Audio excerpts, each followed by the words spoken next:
Dalam laporan Global Assessment Report 2022 atau GAR 2022, mereka bilang setelah tahun 2030 bumi bakal masuk fase penuh bencana. Jadi sistem di tahun 2030 dibikin agar orang-orang yang berkuasa cuman YEEA alias yang elit-elit aja. China 2030 itu akan jadi Great Reset untuk yang Republik Indonesia sudah dinyatakan tidak ada lagi tahun 2030. Mereka ramalkan kita ini bubar. Pasti menang di semua perangan dagangnya.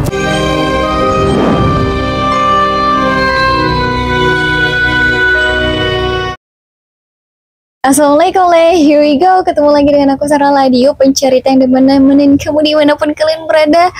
Though for a part, you guys are always in my heart. Oke, topik hari ini adalah tentang teori atau misteri yang akan terjadi di tahun 2030. Teori konspirasi paling besar abad ini. Nah, seperti yang kita tahu atau kalian belum tahu, bahwa sejarah itu selalu berulang. Makanya kan kita disuruh pelajarin tuh sejarah kehidupan orang-orang zaman dulu. Bahkan dalam Al-Quran ada. Sumpah ya, kalian harus nonton video ini sampai habis. Ini bukan video ramalan ya, atau kayak mendahului kehendak Allah. Bukan. Video ini isinya konspirasi yang didasarkan dari riset. Kayak kita belajar dari masa lalu terus nemu ini kok polanya sama, nemu benang merahnya nih, kalau terjadi A akibatnya B gitu, paham ya Le? Nah, tahu nggak sih, entah kenapa ya banyak lembaga dunia sekarang tuh kayak punya tanggal sakral gitu. Misal PBB punya agenda 2030, WEF Organisasi Ekonomi Internasional menyebutnya The Great Reset 2030, WHO Organisasi Kesehatan Dunia punya target vaksin dan sistem kesehatan global 2030, IMF Dana Moneter Internasional, Bank Dunia, bahkan negara-negara besar kayak Cina, Arab Saudi, Rusia, Uni Eropa, India sampai Indonesia pun semuanya ngejar target yang sama, 2030. Apakah negara-negara ini akan bersatu dan menjatuhkan Amerika sebagai negara adidaya saat ini? Ataukah dolar akan dimusnahkan dan tidak akan dipakai lagi? Atau jangan-jangan negara bridge ini justru yang akan membentuk tatanan dunia baru dengan sistem baru? Dan gimana nasib kita di masa depan? Apakah Brazil survive atau terpuruk bersama sistem lama? Nah, di sini aku bakal bahas teori konspirasinya. Bagaimana ceritanya? Let's jump into the story.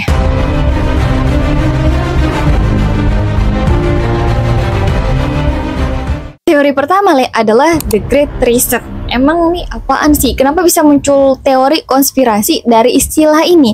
Nah, The Great Reset kalau dari namanya aja, kalau diartiin ke bahasa Indonesia artinya pengaturan ulang besar-besaran, ibarat kayak restart. Seluruh sistem dunia ini bakal di reset, yang lama dihapus dan diganti sama yang baru, mulai dari ekonomi, sosial, teknologi sampai cara kita berpikir. Terus siapa sih pencetus istilah ini? Apakah dia punya power sedahsyat itu sampai bisa mengubah sistem dunia? Jawabannya iya, Istilah ini pertama kali diumumkan oleh organisasi WEF atau World Economic Forum. Nah, WEF ini adalah organisasi internasional non-pemerintah NGO yang didirikan oleh Klaus Schwab pada tahun 1971. Nah, tujuan organisasi ini yaitu mereka ingin memperbaiki keadaan dunia dengan mempertemukan pemimpin-pemimpin besar dari bisnis, politik, akademik, dan masyarakat sipil untuk membahas arah masa depan dunia. Anggotanya nggak kaleng-kaleng, mulai dari miliarder, kepala negara sampai pemimpin korporasi global. Oleh sebab itu banyak nih yang menganggap kalau elit global yang selama ini dibicarakan orang-orang dalam teori konspirasi adalah organisasi WEF yang punya power membentuk arah dunia dari balik layar, alias the New World Order atau tatanan dunia baru. Dan The Great Reset inilah adalah istilah dari sebuah gerakan atau upaya elit dunia untuk menciptakan kontrol total terhadap manusia, dari uang, pekerjaan, sampai perilaku. Dunia lama yang berbasis pada kebebasan ekonomi dan uang fisik bakal dihapus dan diganti sistem serba digital, serba terpusat dan bisa diawasi. Ditambah lagi ada nih pengamat gitu ya, dia nyari tahu sebenarnya di balik organisasi WEF ini siapa aja. Dan tahu nggak apa yang dia temuin? Mitra dari organisasi WEF itu adalah perusahaan-perusahaan besar dunia kayak Apple, Microsoft, Facebook, IBM, IKEA, dan lain-lain. Untuk isi atau poin-poin dari The Great Reset itu ada 8 Nanti kalian bisa pause dan baca sendiri ya. Tapi di sini aku mau bahas salah satu poinnya sebagai teori, yaitu penghapusan kepemilikan pribadi.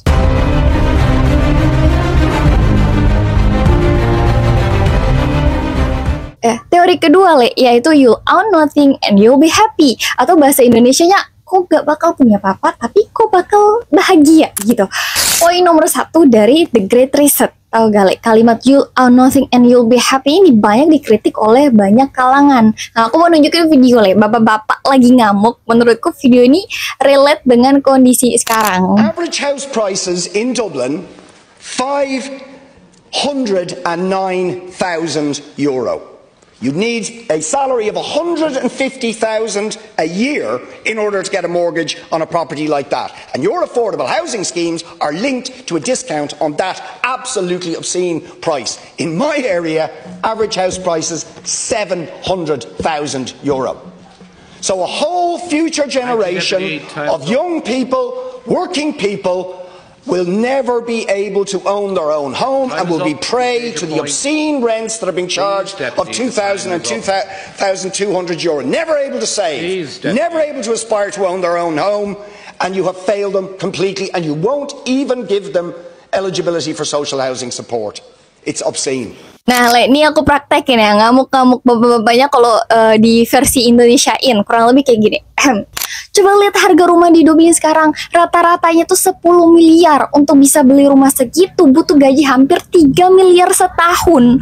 Uang dari mana? Di daerah saya aja tuh lebih parah, hampir 14 miliar. Generasi muda zaman sekarang yang kerja siang sampai malam gak akan pernah bisa punya rumah sendiri. Mereka bakal jadi mangsa dari sistem sewa yang gila-gilaan. Sekarang aja rata-rata biaya sewanya tuh 40 sampai 44 juta tiap bulan, dan bahkan gak dapat bantuan perumahan sosial.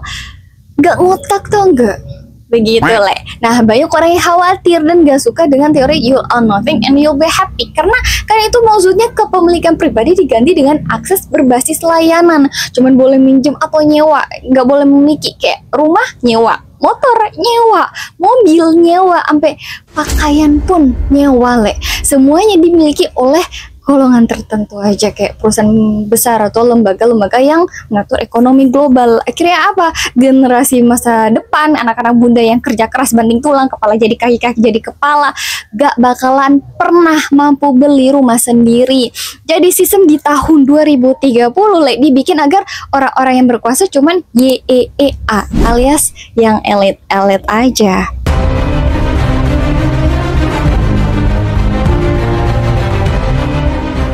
Le, kalian pernah gak sih dengar berita atau narasi tentang krisis 2030? Kayak yang kita tahu kan, kalau di Indonesia krisis paling parah tuh ada 3 kali. Yang pertama tuh tahun 1963, rupiah jatuh, inflasi besar-besaran terjadi. Kalau kalian belum paham inflasi, Le, contoh sederhananya tuh kayak di tahun 1923. Orang-orang di Jerman saat itu untuk beli roti aja mereka tuh ngebawa uang dalam gerobak. Bayangin, gerobak isinya duit-duit segepok cuman buat beli roti. Paham ya? Jadi kayak inflasi itu jumlahnya banyak tapi nilainya turun. Terus krisis kedua tuh tahun 1998, dan krisis ketiga, Le, terjadi gara-gara COVID-19 di hampir semua negara serentak karena pandemi global tuh tahun 2020.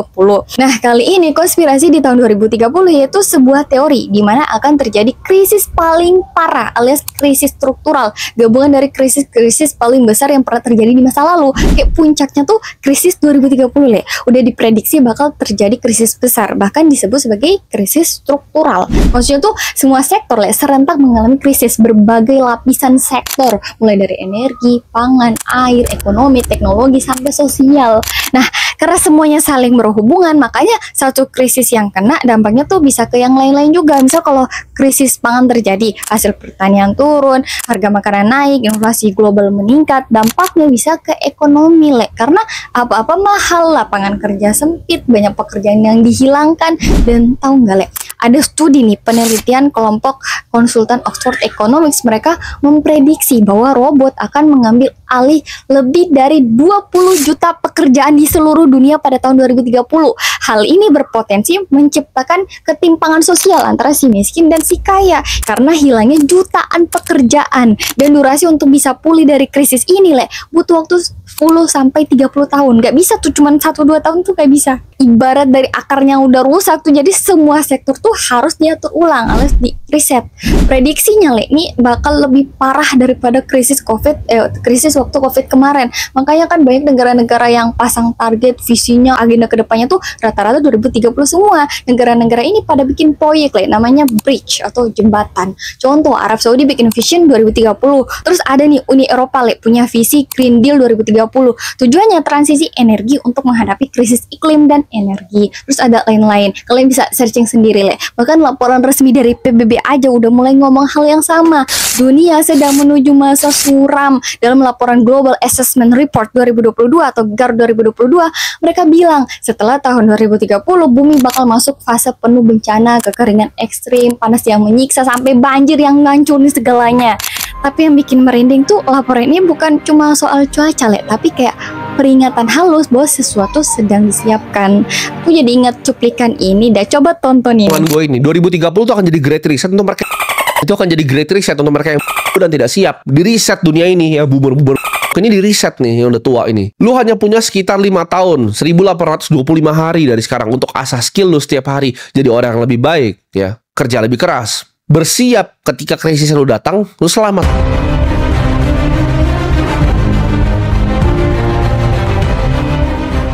Teori keempat, yaitu munculnya raja baru yang akan menggantikan Amerika. Jatuhnya Amerika Serikat dan lahirnya penguasa baru dari timur, yaitu China. China, China, China, China, China, China, China, China, China. Orang-orang yang yakin sama teori ini percaya kalau pada tahun 2030 nanti ekonomi Amerika akan hancur atau sengaja dihancurkan oleh segelintir elit global yang memiliki kekuasaan di atas negara, korporasi, bahkan bank sentral. Semuanya kompak ingin melemahkan ekonomi Amerika. Supaya apa, Biar mereka bisa ngambil alih sistem finansial dunia. Sebab selama dolar masih jadi mata uang utama dunia, berarti Amerika kan masih berkuasa. Jadi dolar harus dihancurkan dulu, baru tuh sistem baru bisa lahir. Menurut teori ini, ekonomi Cina sengaja didongkrak oleh elit global selama beberapa dekade terakhir. Dari industri manufaktur, investasi besar-besaran, sampai penguasaan teknologi dan logistik global. Semua itu bagian dari rencana untuk melahirkan penguasa dunia baru dari timur. Amerika dijatuhkan dari dalam, Cina dinaikkan dari luar, dari mata uang dolar ke yuan, dari sistem kapitalis barat ke sistem ekonomi terpusat ala timur. Nah, kalau kalian searching tentang ekonomi Cina dan perang dagang dengan Amerika, semua narasi mengarah ke satu hal yang sama, yaitu Amerika gak akan menang melawan Cina, setidaknya dari sisi ekonomi gitu. Saat ini Amerika Serikat ini mulai dijauhi gitu ya oleh banyak negara, dari mata uang, dedolarisasi, sampai tren politik global, semuanya berbalik arah. Misal aja tuh negara-negara bridge, Brazil, Rusia, India, Cina, dan Afrika Selatan. Tuh udah pada mulai ninggalin dolar sebagai alat transaksi. Bahkan Arab Saudi yang dulu terkenal sebagai sekutu Amerika mulai beralih menggunakan yuan dalam perdagangan minyaknya sama Cina.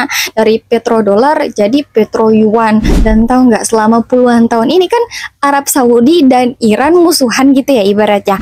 Baru-baru ini dua negara itu damai di bawah mediasi Cina. Lotus kayak gini, Arab Saudi kan sekutu Amrik tak suka Iran. Tapi sekarang Iran dan Arab Saudi diakuin Cina. Teori ini mungkin kelihatan ekstrim, tapi kalau kita lihat dari arah pergeseran ekonomi dan politik dunia sekarang, masuk akal juga kenapa banyak yang mulai percaya sama teori ini. Apakah semua ini bagian dari rencana besar atau cuma hasil dari kesalahan Amerika? Itu pertanyaan yang belum ada jawabannya. Tapi satu hal yang jelas, poros dunia memang pelan-pelan bergeser ke timur. Menurut kalian gimana?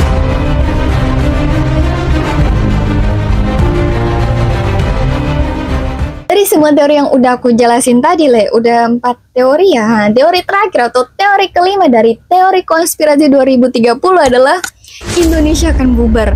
Pada tahun 2018, Pak Prabowo sendiri, presiden kita, pernah memprediksi kalau Indonesia akan bubar di tahun 2030. Negara lain, mereka sudah bikin kajian-kajian di mana Republik Indonesia sudah dinyatakan tidak ada lagi tahun 2030. Mereka ramalkan kita ini bubar. Hal ini didasarkan dari buku fiksi berjudul Ghost Fleet karya P.W. Singer dan August Cole ya. Mungkin begitu ya coba cara bacanya, mohon dikoreksi ya teman-teman. Buku itu terbit pada 2015. Di dalamnya mereka memprediksi kalau Amerika dan Cina ini akan berantem dan Indonesia akan bubar. Bahkan ASEAN udah ngasih peringatan. ASEAN ini organisasi yang isinya tuh kumpul 10 negara di Asia Tenggara. Sederhananya tuh negara-negara ini saling bekerja sama supaya biar lebih maju gitu. Organisasi ini ngasih peringatan ke Indonesia karena utangnya naik terus, takutnya jadi kayak Sri Lanka yang negaranya bangkrut karena punya utang luar negeri yang membengkak. Endingnya mereka sulit membayar pinjaman, persis kayak keadaan Indonesia sekarang. Utang Indonesia aja per akhir Juni 2025 itu 9.138 triliun rupiah. Astagfirullah, udah kayak mana itu sebanyaknya.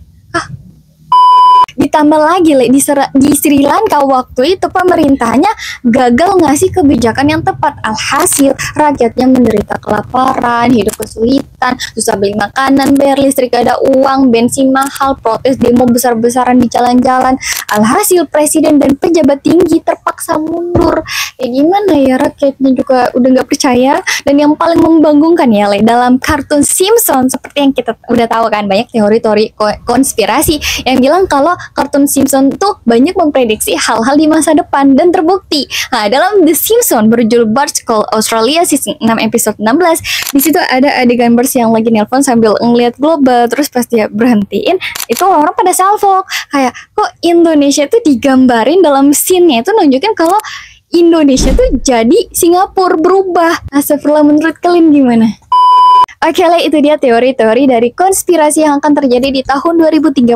Aku review ulang ya. Jadi urutannya tuh sistem lama pelan-pelan dilemahkan, terus terjadi krisis global atau krisis struktural yang lebih parah dari krisis-krisis sebelumnya. Tapi ini kayaknya Gen Z terutama ya, kayak kita tuh harus bener-bener survive dah. Nah, terus muncul tuh sistem baru di tengah kepanikan global, yaitu The Great.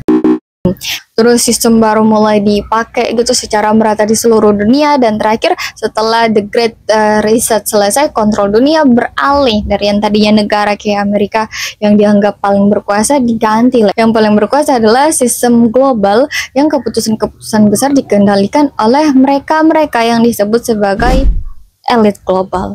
Sekian lah, bagaimana menurut kalian? Apakah teori konspirasi ini masuk akal atau gimana? Aku penasaran pendapat kalian. Atau ada yang punya teori lain? Silahkan komen. Kalau komen kalian menarik, aku buatin videonya. Kayak nanti aku bilang video ini terinspirasi dari komen siapa ya? Komen Amel gitu misal.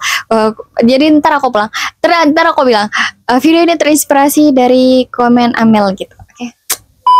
Oke, sampai jumpa di topik-topik selanjutnya. Tetap kritis, tetap waras, dan jangan pernah berhenti mikir. Karena kadang hal yang paling berbahaya di dunia itu bukan konspirasi, tapi ketidaktahuan. Dan ingat, sejarah selalu berulang. Cuma kali ini mungkin kita yang lagi jadi bagiannya.